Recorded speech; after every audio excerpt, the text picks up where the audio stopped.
আসসালামু আলাইকুম। আজকে মহান ভাষা দিবস ২১শে ফেব্রুয়ারি। আর এই ২১শে ফেব্রুয়ারিতে আমাদের বাংলাদেশের মানচিত্র একটা ইতিহাস হয়ে আছে।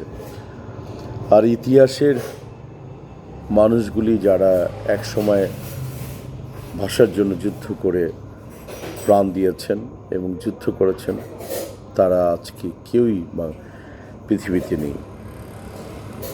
তারাও বাঙালি ছিল, আমরাও বাঙালি। সেই বাঙালি জাতির উজ্জ্বল একটি বৈচিত্র্যময় অধ্যায় পার করে এসে আজকে আমরা বীর দর্পে দাঁড়িয়ে আছি এই মানচিত্র নিয়ে পৃথিবীতে। দেখুন, এই প্রথম আমাদের প্রাণপ্রিয় তারেক রহমান সাহেব উনি ক্ষমতায় এসছে। এর আগেই কিন্তু দ্রব্যমূল্য অনেক কিছুই ভেরি ফ্ল্যাকচুয়েট ছিল। আজকে কিছু মানুষ আছে, এদের কাম হচ্ছে দোষ ধরা, নিজের দোষগুলি যে ভয়াবহ এগুলির ধারে কাছেও নাই। যেরকম লেবুর কথা, আরে ভাই, লেবু তো উনি শপথ নেওয়ার আগেই হয়েছে। আমি কিন্তু ছোটকাটা মানুষ, আমি কিন্তু প্রতিবাদ করতে জানি। আর গতকাল রাতে তারেক সাহেব কালো পাঞ্জাবি এবং কালো মোজা পরে বেথিতে গিয়েছে। এটা অনেকেই বলেছে জুতা পরে গেছে। হ্যাঁ, তো ভাই, তোরও চোখ নেই, তোর বাপেরও চোখ নেই। আমার মনে হয় স্পষ্ট আছে মোজা পরে গেছে, তারপরও আমরা সমালোচনা করি।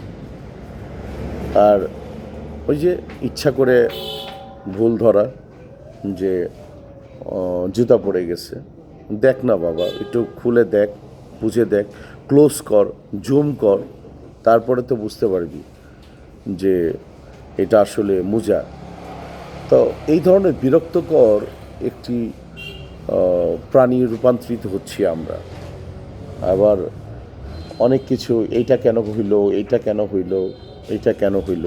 হ্যাঁ, আমরা বিএনপিকে ভালোবাসি, তার জন্য কঠোর কাঠা বিএনপি না, কিন্তু সমালোচনা করতে কারোরই ছাড়ব না।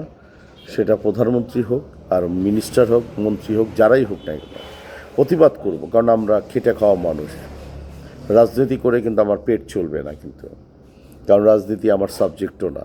আমার সাবজেক্ট ফিল্ম, আমার সাবজেক্ট ওই ভাতের হোটেল, আপনারা বলেন না ভাতের হোটেল, আমার সাবজেক্ট। আর আমার সাবজেক্ট হচ্ছে আমি খেটে খাওয়া মানুষ, এটি। আর ভালোবাসি, আমাকে ভালোবাসি, আপনাদেরও ভালোবাসি, এবং এই দেশকে ভালোবাসি। এবং এই সুন্দর মুহূর্তগুলি আমরা যখন প্রতিবাদ করতে, কে কী করবে জানি না, কিন্তু আমি প্রতিবাদ করব কোনো না কোনোভাবে। কিন্তু কেন জানি মনে হচ্ছে তারেক সাহেব যেভাবে ব্যত্যয় সুরে উনি প্রধানমন্ত্রী হয়েছেন, আমার মনে হয় প্রতিবাদের জায়গাটা হয়তো বা কম হবে, আমি আশা করছি। এবং ভীষণ সাকসেস একজন প্রাইম মিনিস্টার হবেন বাংলাদেশের, আশা করি। এবং বাংলাদেশকে একটি উচ্চ মর্যাদায় নিয়ে যাবেন তারেক জিয়া। এবং আমাদের ভাই, আমাদের কাছের মানুষ। আর সেই তারেক রহমানের উপরেই আমরা আস্থা রাখতে পারি, বিশ্বাস করতে পারি। এবং আমার মনে হয় যে পার্শিয়ালিটির একটি বাংলাদেশ, জোচ্চোরের একটি বাংলাদেশ, এবং কি বলে, দুর্নীতিতে আমরা নাম্বার 1, এগুলির থেকে আমাদেরকে উনি নিস্তার দিবেন। আর ড্রাগস, এই সেক্টরগুলি উনি কঠোরভাবে হস্তক্ষেপ করবেন। আমার কাছে কেন জানি মনে হয় তার মন্ত্রীরা যদি কোনো কিছু করে সাথে সাথে বের করে দিবেন, এটি আমি আশা করব। এবং আমার মনে হয় আগামীর বাংলাদেশটা ভালোই হবে, সে আশা ব্যক্ত করে ২১শে ফেব্রুয়ারিতে ভাষার মাসে, ভাষার দিনে আপনাদেরকে স্বাগতম জানাই। আমি ওমর সানী। ভালো থাকবেন সবাই। আসসালামু আলাইকুম।